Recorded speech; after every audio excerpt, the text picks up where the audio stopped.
1 Tesalonika pasal 5 ayat yang ke-17, sebuah ayat yang pendek. Tetaplah berdoa. Bapak Ibu Saudara yang terkasih, minggu lalu di suatu malam ketika saya sudah menyelesaikan tugas-tugas saya di malam hari itu, kemudian saya membaringkan diri saya di kasur dengan badan yang begitu lelah, dengan pikiran yang capek sekali yang saya rasakan saat itu, tetapi saya tidak bisa tidur dengan nyenyak. Sebentar-sebentar terbangun, 5 menit bangun. Akhirnya saya memutuskan untuk ke meja belajar saya, kemudian membuka laptop, sekedar melihat video-video, kemudian melihat daftar-daftar tugas-tugas di esok hari yang akan saya lakukan. Tetapi tiba-tiba saya tidak tahu, datangnya mungkin seperti angin segar yang berhembus di hati saya. Tiba-tiba saya mendapat semacam kekuatan baru di dalam hati saya. Saya kemudian diingatkan pada tugas, pada pelayanan. Saya diingatkan pada panggilan saya, panggilan Allah di dalam diri saya. Dalam situasi yang lelah, capek badan, capek pikiran, tetapi kemudian ada semacam kekuatan yang menyegarkan saya kembali. Memang pada malam hari itu saya tidak tidur sampai pagi karena memutuskan untuk mengerjakan tugas di esok harinya. Dan esok harinya saya baru tidur dengan nyenyak, jadi jamnya sudah terbalik. Ketika saya merenungkan hal ini, kemudian saya menyadari ternyata ada orang-orang yang berdoa bagi saya. Saya menyadari Bapak Ibu Saudara sekalian itu berdoa bagi saya.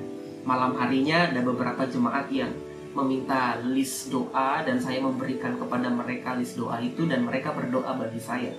Dan yang saya refleksikan adalah kekuatan itu datangnya ketika ada orang yang berdoa bagi saya.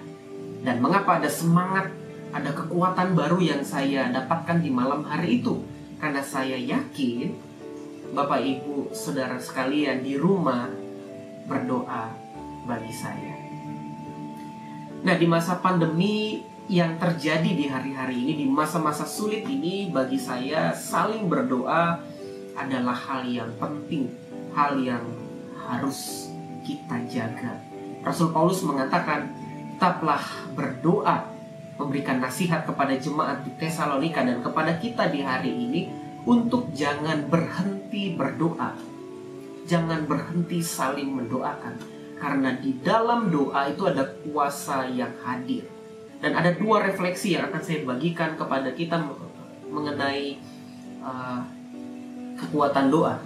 Kalau kita berdoa bagi orang lain, tentu saja ada kekuatan yang menyentuh orang yang kita doakan. Ada semacam kuasa yang hadir di dalam orang, di dalam diri orang yang kita doakan. Hal yang kedua, manfaat yang kedua ketika kita berdoa bagi orang lain, maka kita akan semakin mengasihi orang yang kita doakan. Kalau kita berdoa bagi orang lain, maka kita mengingat orang itu. Kita mengingat pergumulan orang itu. Kita mengingat orang-orang yang kita doakan dan semakin mengasah kepedulian kita dan kasih kita kepada orang lain. Oleh karena itu pesan renungan di hari ini adalah untuk supaya kita saling berdoa satu dengan yang lain dan jangan berhenti untuk saling mendoakan.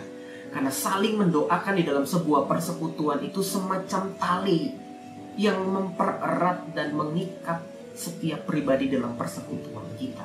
Dengan doa itu ada kuasa yang menyentuh orang-orang yang kita doakan dan menyentuh hati kita untuk semakin peduli kepada orang-orang yang kita doakan. Semakin banyak kita berdoa, semakin peduli pula kita kepada orang lain.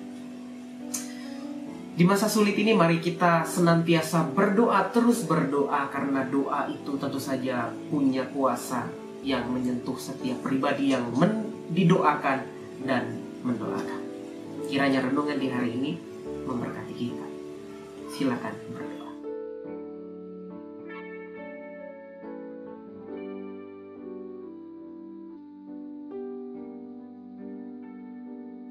Mari kita berdoa.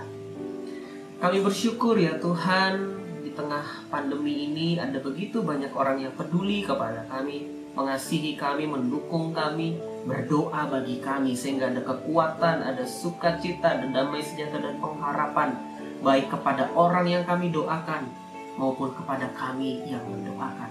Oleh karena itu, ajarkanlah ya Tuhan, supaya kami saling berdoa satu dengan yang lain, supaya persekutuan kami semakin erat di dalam Tuhan.